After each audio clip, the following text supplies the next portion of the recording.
I think people trust more in the people who believes, in the people who trust. And the people who trust is the people that gives a message that people can understand. For long, it was the NGOs or the activist message, the one that was understanding.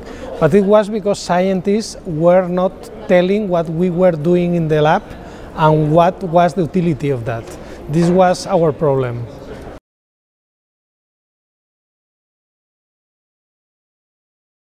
Just answering to journalists, just going to general congresses, not only to science congresses, just being easy to access. When someone asks you, just answer.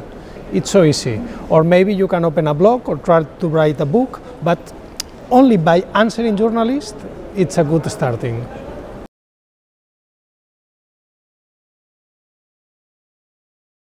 It has been so effective it was a kind of conjunction of different factors.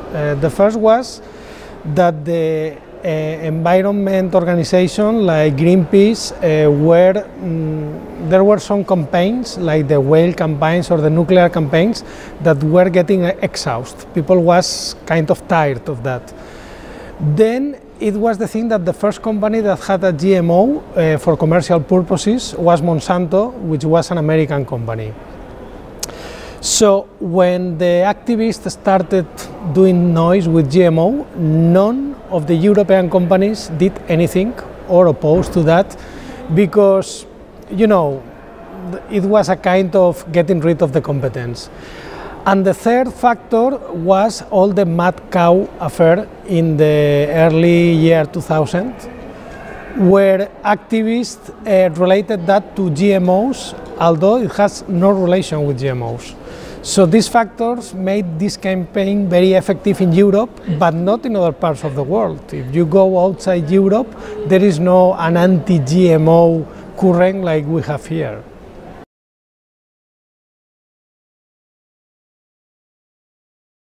I mean, I don't think organic is going to fit all the people in the future, because if you look at the numbers are very poor, and organic is strongly subsidized.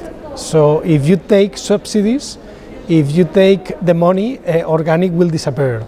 So it's not a sustainable model. In the future, we are going to use more technology because it's what we have been doing since the Neolithic. So we are not going to stop now. Organic will exist for sure, but will be for a minority of the consumer as it is now.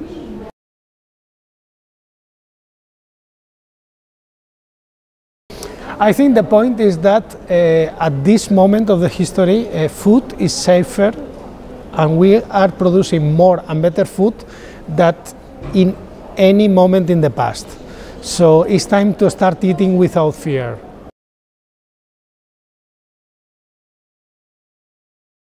I mean, they cannot have a science debate because they are not interested in science, and when they have spoken about NGOs, they haven't put in the table, they haven't put forward scientific arguments. They are just fear-mongering. So if you plan or you try to arrange a science debate with NGOs, my experience is that they just don't come because they don't have the arguments. So they are just going away from the scientific and they are putting the emotional debate. They are trying to invoke your fears, your natural feeling, but they cannot speak about science because science is not in their side.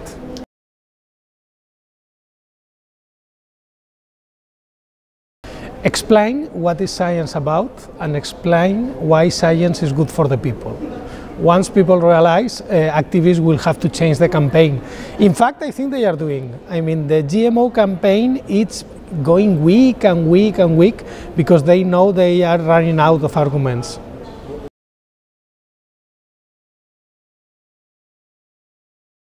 Well, I have suffered like everyone, but I also have contributed to say that it was fake news or just rubbish. So being in social media for a scientist is very good because can give first-hand information to a big audience.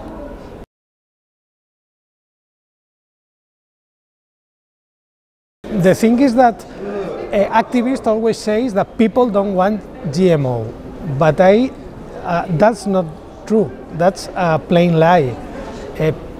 Do you really think people don't like GMO? I mean, people is using GMO every day in the medicines they are taking, in the clothes they are using, in the detergents, in the soaps they are using for cleaning the house. So people is really using GMO.